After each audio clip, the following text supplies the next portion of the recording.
The sun crept slowly over the horizon, washing the Texas plains in a pale, golden light. Dust swirled outside the windows, carried by the dry wind that never seemed to rest. Inside the small kitchen of Dalton Ranch, the only sounds were the faint hiss of bacon on the skillet and the creak of the old windmill outside. Emily stood by the stove, her back straight but her hands trembling slightly as she worked. Her faded blue dress hung loose on her frame, sleeves rolled up past her elbows, exposing scars that traced pale lines along her skin.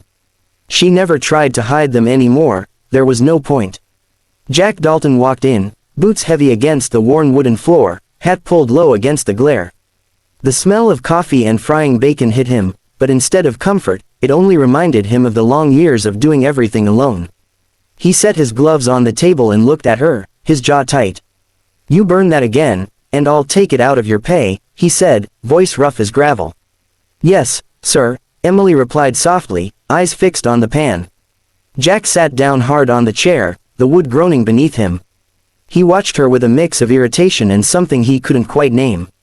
She'd shown up 2 weeks ago, walking along the dirt road that cut through his land, a small satchel slung over her shoulder and fear in her eyes.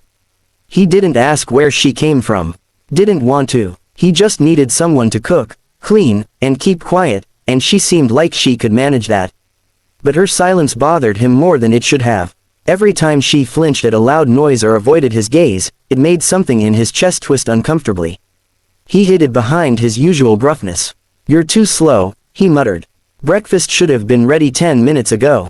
"I'm sorry," she murmured, her voice barely audible over the crackle of the pan. "Sorry don't feed cattle," he said. His tone was sharper than he intended, but he didn't take it back. She turned slightly, her face half hidden by the morning light, and he saw it then, how fragile she looked, how tired. Something flickered in her eyes, something that made him feel almost guilty. But instead of softening, he leaned back and scoffed. "Lady, you're too scarred to love, just cook. That's what I'm paying you for." The spatula froze in her hand. The words hit like a slap, and for a long moment, neither of them spoke. Then she swallowed hard, placed the plate in front of him, and whispered, "Yes, sir." Jack dug into his breakfast, pretending not to notice how her eyes glistened in the sunlight. He didn't mean the words, not really. He just wanted distance. Feelings complicated things. He'd lost enough in his life to know that caring only left scars deeper than any wound. Outside, the wind rattled the window. Emily jumped slightly, her shoulders tensing. Jack's eyes flicked up. "You scared of wind too?" She shook her head quickly. "No, sir. Just startled." He grunted. "Ain't no one here gonna hurt you." The words came out harsh, and she flinched anyway. Jack sighed quietly and pushed his chair back, scraping the floor. He grabbed his hat and gloves, heading for the door. "Finish the dishes and check the chickens," he said. "I'll be out in the north field." "Yes, sir," she said again, voice trembling. He paused at the door, something stopping him for just a heartbeat. He turned slightly, and through the dusty sunlight, he saw her shoulders shaking. She was crying silently, her hands gripping the edge of the counter as if trying to hold herself together. Jack froze. He wanted to say something, anything, but the words stuck. So he did what he always did, he turned away. The door slammed behind him, and he stepped into the blazing sunlight, hat pulled low. But as he walked toward the field, the image stayed with him, her small figure standing in that kitchen, breaking apart in the silence. For the first time in years, the hardened cowboy couldn't shake the feeling that maybe he'd just crossed a line he didn't know how to fix. The sky over Dalton Ranch burned orange and purple as the day gave way to evening. The cattle had settled near the far fence line, and the wind carried the scent of mesquite and dust. Jack Dalton walked back toward the ranch house, boots heavy, shoulders weighed down by a guilt he didn't quite understand.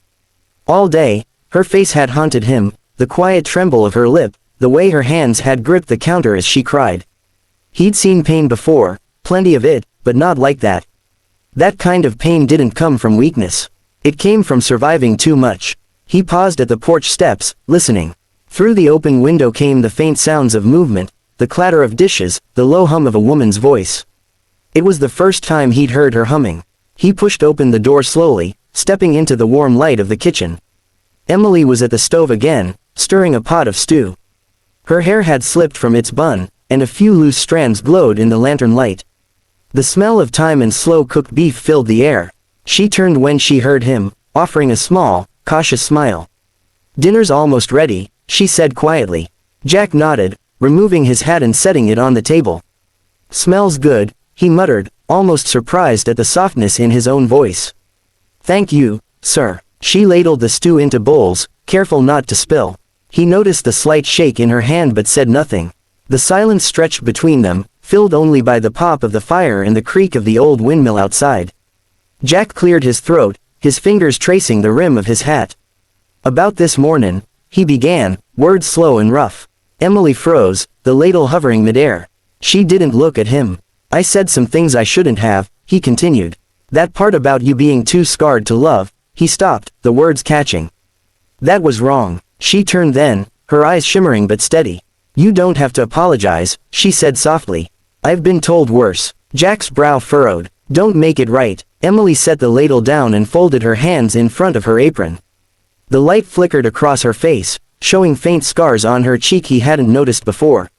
"My husband used to say worse things," she said after a long silence. "And he meant every word." Jack's stomach tightened. He stood slowly. "He hurt you, didn't he?" Her eyes lowered. "He did. For years. I thought I couldn't leave, but one night I just ran. I didn't even know where I was going. Just away." Jack's jaw clenched. He turned toward the window, staring out into the darkening fields.